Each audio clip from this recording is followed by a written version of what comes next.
Selamat pagi, saya Sayukadit Trisna Dewi NPM 1813024025 akan mempresentasikan mengenai ekosistem terumbu karang. Yang pertama, definisi dan karakteristik ekosistem terumbu karang. Terumbu karang tersusun dari hewan, kerang, tumbuhan laut, dan biota laut lainnya yang hidup secara bersimbiosis dalam kondisi lingkungan yang sangat baik dan terbatas untuk dapat berkembang biak sebagai suatu kawasan yang disebut sebagai ekosistem terumbu karang. Secara sederhana, terumbu karang adalah suatu ekosistem yang terdiri dari hewan, tumbuhan, ikan, kerang, dan biota lainnya yang terdapat di kawasan tropis yang memerlukan intensitas cahaya matahari untuk hidup. 2. Jenis dan tipe terumbu karang.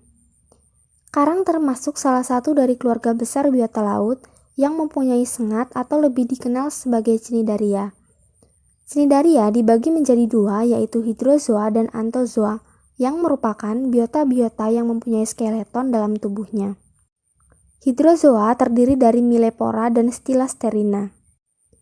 Millepora berasal dari kata mille, yaitu 1000, dan pora artinya lubang, atau yang lebih dikenal sebagai karang api. Sedangkan Stylasterina berasal dari kata style, yaitu paku, dan aster yang artinya bintang, yang biasanya kecil dan hidup di tempat yang tersembunyi di dinding gua dan bukan merupakan kelompok karang pembentuk terumbu. Sedangkan yang termasuk dalam kelompok anthozoa yang umum dikenal antara lain adalah Stolonifera, Ctenothecalia, dan Scleractinia.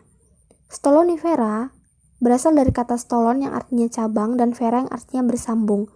Yang termasuk dalam kelompok ini adalah karang suling yang berwarna merah atau Tubipora musica.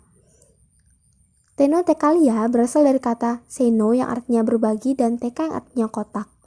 Yang termasuk ke dalam kelompok ini merupakan karang pembentuk terumbu yang terdiri dari satu jenis, yaitu karang biru atau Heliopora cerulae.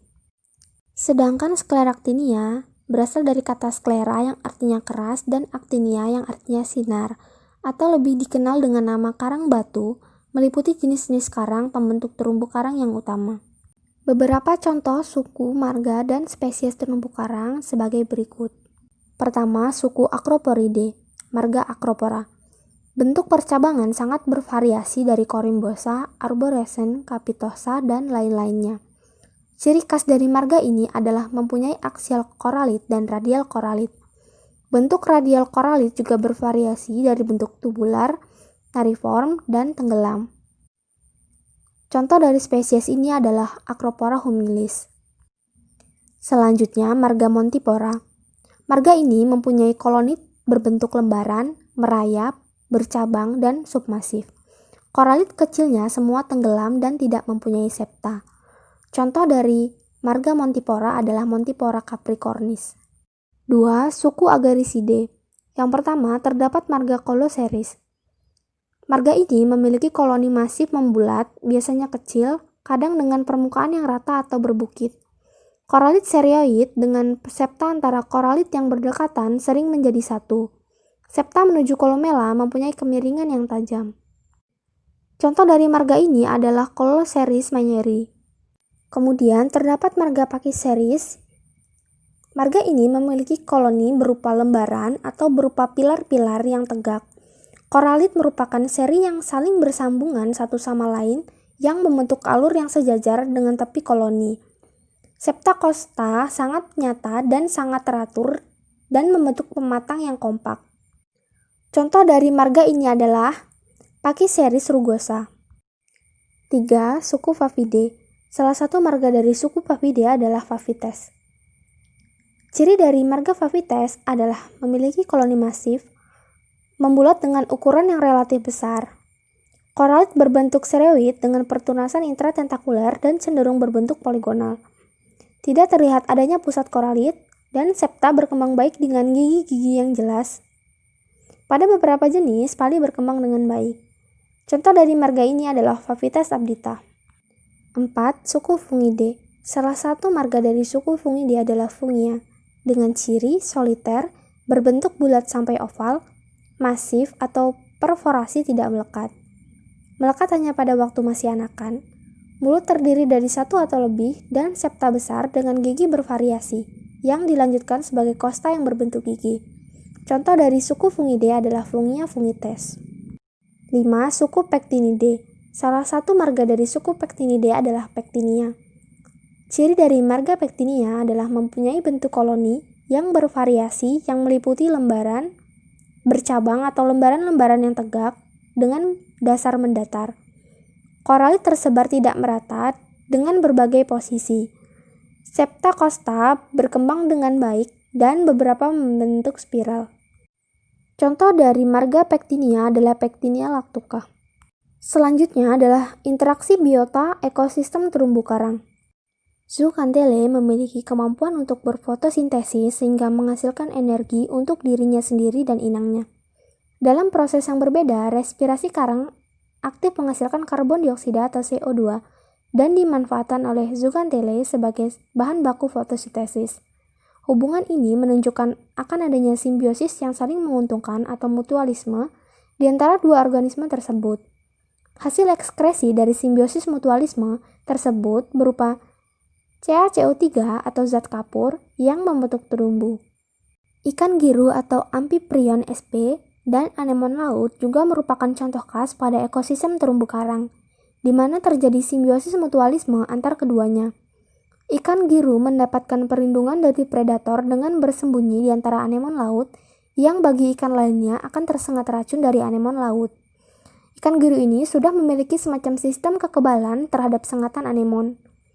Sementara keberadaan ikan giru membantu metabolisme anemon karena pergerakan aktif ikan giru yang menimbulkan pengedukan air. Interaksi parasitisme pada ekosistem terumbu karang ditemukan pada jenis cacing tabung Spirobranchus yang menyusup dengan mengikis beberapa jenis karang masif atau porites, sehingga karang mengalami luka dan dapat diintervensi organisme lainnya seperti alga dan hidra. Kemudian, ada juga predator seperti bintang laut berduri atau Acanthaster plancii yang memakan polip-polip karang. Selanjutnya, adaptasi biota ekosistem terumbu karang. Berdasarkan distribusi harian, ikan karang dibagi menjadi 3 kelompok ikan, yaitu ikan diurnal, nokturnal, dan krepuskular. Ikan diurnal aktif berinteraksi pada siang hari. Ikan nokturnal kehidupannya aktif pada malam hari, sedangkan ikan krepuskular aktif pada pergantian antara siang dan malam atau sore hari. Distribusi ikan karang pada ekosistem terumbu karang sebagian besar adalah ikan-ikan diurnal yang mencari makan dan tinggal di permukaan karang. Contoh ikan-ikan diurnal adalah dari famili Pomacentridae, Chaetodontidae, Acanthuridae, Labridae, Ludgianidae, Balistidae, Scaridae, Serranidae, Tetraodontidae, Blettidae, dan Gobiidae. Sementara ikan-ikan nokturnal terdapat dalam jumlah yang kecil, di mana pada siang hari ikan-ikan ini menetap pada gua-gua dan bersembunyi pada celah-celah karang. Termasuk jenis nokturnal yaitu dari famili Holocentridae, Apogonidae, Hemulidae, Murainidae, Scorpaenidae, Serranidae, dan Labridae. Sedangkan ikan-ikan krepuskular terdapat dalam jumlah yang kecil dan terkadang juga aktif pada siang hari, misalnya dari famili Spirenidae, Serranidae, Carangidae, Scorpaenidae, Cynodontidae, dan Murinidae. Selanjutnya, teknik transplantasi terumbu karang. Beberapa teknik atau metode transplantasi karang yang umum digunakan antara lain sebagai berikut. Yang pertama, metode patok. Metode patok merupakan metode transplantasi dengan menggunakan patok kayu tahan air atau besi yang dicat anti karat, kemudian ditancapkan di dasar perairan. Kedua, metode jaring. Metode jaring merupakan metode transplantasi dengan menggunakan jaring atau tali ris yang berukuran sesuai dengan kebutuhan.